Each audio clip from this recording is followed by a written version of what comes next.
Okay, when we learned rules of derivatives, we also learned all sorts of rules about what happened if we had a differentiable function here and a differentiable function here, and we combined them in various ways. So it makes sense that we'd want to look at some similar rules when we're going backwards and trying to take antiderivatives. So I want to take a look at some of the rules that we have for indefinite integrals. So for what I'm about to do, we're going to let big F be an antiderivative of little f. We're going to let big G be an antiderivative of little g, and we're going to let k be a constant. Okay.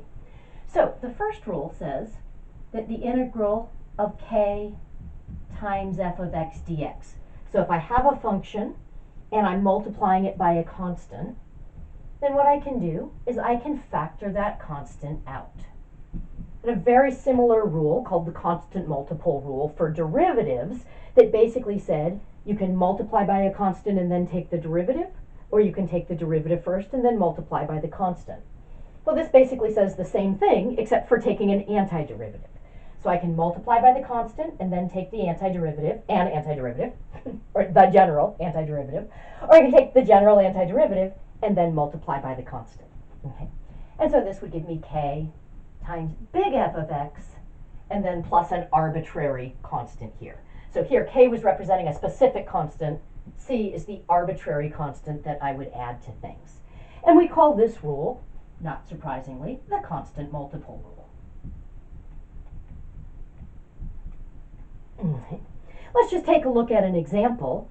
Let's suppose I wanted to take an antiderivative of 2x squared dx. Well, according to this rule, that would be 2 copies of an antiderivative of x squared dx.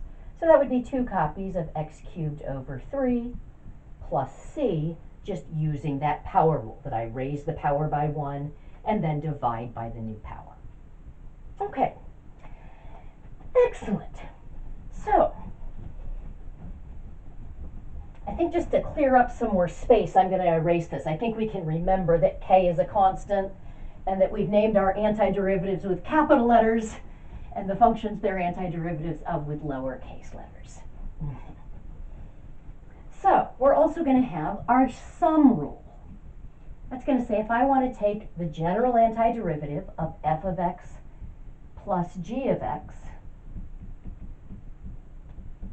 dx, so I'm adding 2 things and then taking antiderivatives. Well, this says I can take the general antiderivative of the first term and take the general antiderivative of the second term and add them together. Okay. Which essentially means I can get capital F of x plus capital G of x plus c. Now there's one sort of interesting technicality here that I want to take a look at.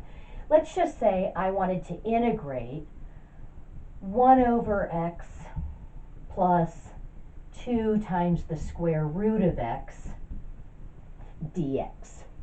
So first thing I would do is rewrite that as a fractional power. So that's 1 over x plus 2x to the 1/2 dx. Now, according to this rule, I can integrate each piece separately. So I can say this is the general antiderivative of 1 over x plus the general antiderivative of 2x to the 1/2 dx.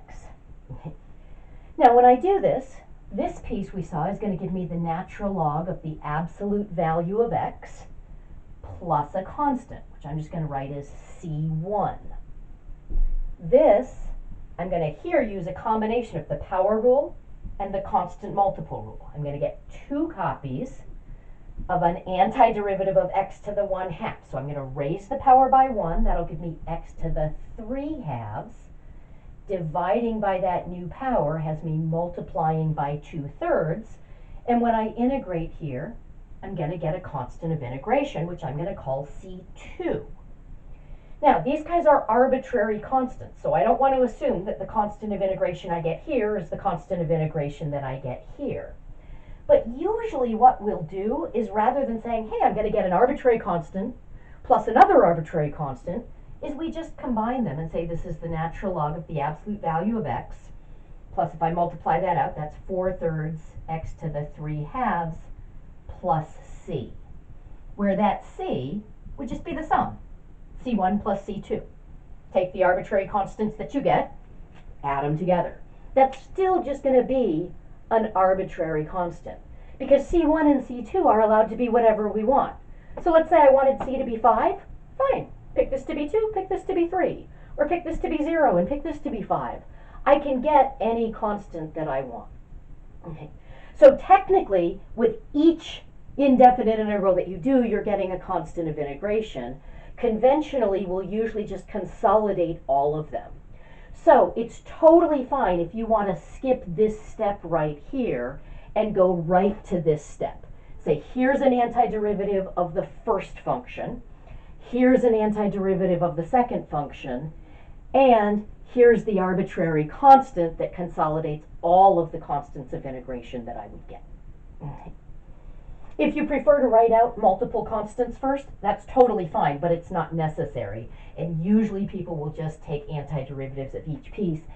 In fact, I might not even bother to rewrite it this way as two separate integrals. I might just sort of say, oh, if I take an antiderivative here, that's going to give me the natural log of the absolute value of x. If I take an antiderivative here, that's going to give me 4/3 x to the 3/2. I've been taking antiderivatives. The last thing I do is always add an arbitrary constant. Okay. And of course, if we can do this for addition and scalar multiplication, the same thing's going to work for subtraction. Because subtraction I can really think of as just adding -1 times the function that I'm subtracting. Well, let's actually state that as its own rule. The difference rule says that the indefinite integral of f of x minus g of x dx is, I can integrate f of x and integrate g of x separately and then subtract, and that just gives me f of x minus g of x plus c. Notice here I'm just using the convention that even though technically I'm getting a constant of integration from each one of these terms, I can consolidate them into just a single one. So let's take a look at that. Let's say I wanted to integrate 5 over x squared minus 3 over the square root of x dx. So first thing I would want to do is rewrite this in terms of powers. So I would say this is going to become 5x to the -2 minus 3x to the -1/2 dx. And then usually I won't bother to actually write it as two separate integrals. I'll just work my way across. I'm going to say this is going to give me 5 copies of -2 plus 1 would be -1. So that's x to the -1 divided by -1, minus 3 copies. -1/2 plus 1 is -1/2 plus 2/2. So that's going to be x to the 1/2 dividing by 1/2 has me multiplying by 2. And then, of course, we get a plus c. Okay. All right, I'm going to just simplify this a little bit. That's -5x to the -1 minus 6x to the 1/2 plus c. And if I wanted to go back to writing that as a reciprocal and that as a root, I certainly have that option. Whether I do that would probably depend on what I wanted to do with this function next. Okay. All right, so we've got a constant multiple rule, a sum rule, and a difference rule. So that's going to allow us now to evaluate combinations of functions. I want to just point out 2 rules that we do not have. Okay, so these are things that are not rules. Whoops. See, I'm doing things that aren't true and I can't even spell. Okay, if I have the integral of f of x times g of x dx, this is not the integral of f of x dx times the integral of g of x dx. No way is that going to work, okay? And if we think about it, if integrating is finding an antiderivative, so it's undifferentiating. Well, when we differentiated a product, we didn't just take the product of each piece. We had this complicated rule called the product rule. And so it doesn't make sense that if it's complicated in one direction, it could be this simple in the other direction. It's just not true. Okay? Same thing with division. When we were taking derivatives of a division problem, we had to do the quotient rule. We didn't just take the derivative of the top and the bottom. So same thing when we're taking antiderivatives. There's no way that you can just take an antiderivative of each piece and then do division. These are do the division. These are absolutely not true. And it's sometimes tempting to use them because you see something and you're like, oh, but I recognize what that piece is. But you got to be able to integrate the whole thing. Okay. So if I did have, let me show you a way that we can deal with multiplication or division. Let's do a division problem. Let's say I had the integral of x squared plus 5x over x.